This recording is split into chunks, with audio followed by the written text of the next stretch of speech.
বিষমুক্ত ফসল উৎপাদনকে সামনে রেখে প্রাকৃতিক কৃষির প্রসারে ইটাহারে অনুষ্ঠিত হলো প্রাকৃতিক কৃষি কর্মশালা। রবিবার উত্তর দিনাজপুর জেলা কৃষি দপ্তরের উদ্যোগে এবং ইটাহার ব্লক কৃষি দপ্তরের সহযোগিতায় বিডি অফিস প্রাঙ্গণে এই কর্মসূচির আয়োজন করা হয়। এদিন রাসায়নিক নির্ভর কৃষিকাজকে দূরে সরিয়ে প্রাকৃতিক কৃষিকাজের উপর জোর দিতে এবং সাধারণ মানুষদের মধ্যে সচেতনতা বৃদ্ধিতে একটি র্যালি করা হয় ইটাহারের রাস্তায়। এরপর কর্মশালার সূচনা হয়। কৃষি দপ্তর সূত্রে জানা গিয়েছে, প্রথম দিনে ইটাহার ব্লকের প্রায় 200 জন কৃষকদের প্রাকৃতিক কৃষি বিষয়ে হাতে কলমে প্রশিক্ষণ দেওয়া হয়। আগামীতে ব্লকের প্রায় 600 জন কৃষক 5টি ক্লাস্টারে ভাগ হয়ে প্রাকৃতিক উপায়ে কৃষিকাজ করবেন। এদিনের কর্মশালায় রাসায়নিক সার প্রয়োগ করে জমি ও ফসলের কি কি ক্ষতি হয় এবং প্রাকৃতিক কৃষি কাজ করে কি উপকারিতা সে বিষয়ে অবগত করেন রায়গঞ্জ মহকুমা সহ কৃষি অধিকর্তা কৌশিক নাগ সহ দপ্তরের আধিকারিকরা। জানানো হয় কিভাবে চাষিরা প্রাকৃতিক কৃষি কাজ করবেন। এদিনের কর্মসূচিতে উপস্থিত ছিলেন পঞ্চায়েত সমিতির সভাপতি রীনা সরকার, পঞ্চায়েত সদস্য তথা বিশিষ্ট ব্যক্তি সবিতা বর্মন, ব্লক সহ কৃষি আধিকারিক গৌরব সাহা সহ অন্যান্যরা। এ বিষয়ে রায়গঞ্জ মহকুমা সহ কৃষি অধিকর্তা কৌশিক নাগ কি জানিয়েছেন শুনুন। চার ব্লকের এরিয়ার ব্যবস্থাপনায় আজকে প্রাকৃতিক কৃষির ওপরে একদিনের কর্মশালার আয়োজন করা হয়েছে 200 জন কৃষককে।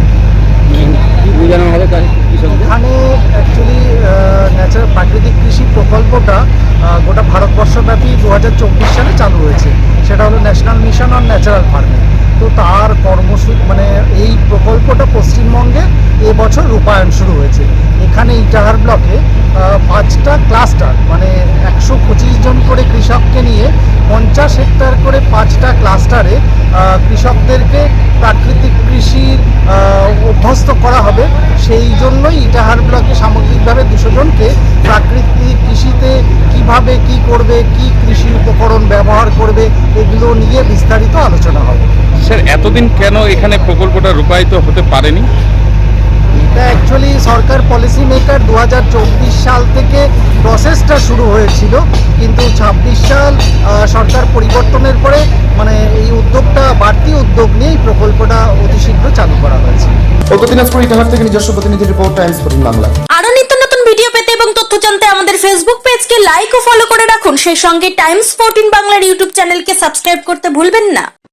মুখের উজ্জ্বলতা হারিয়ে গেছে, স্পট পড়ে গেছে, ব্রণ ভর্তি, তাই আর দেরি না করে আজই আসুন রায়গঞ্জের চণ্ডীতলায় হেলথ প্লাস মাল্টি স্পেশালিটি ক্লিনিকে এবং এখানে পান অভিজ্ঞ ডাক্তার দ্বারা ফ্রি স্কিন টেস্ট।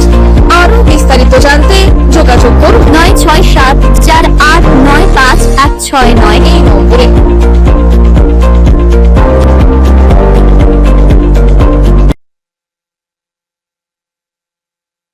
আজ তোমার বিয়ে, সাজলো নতুন সাজে।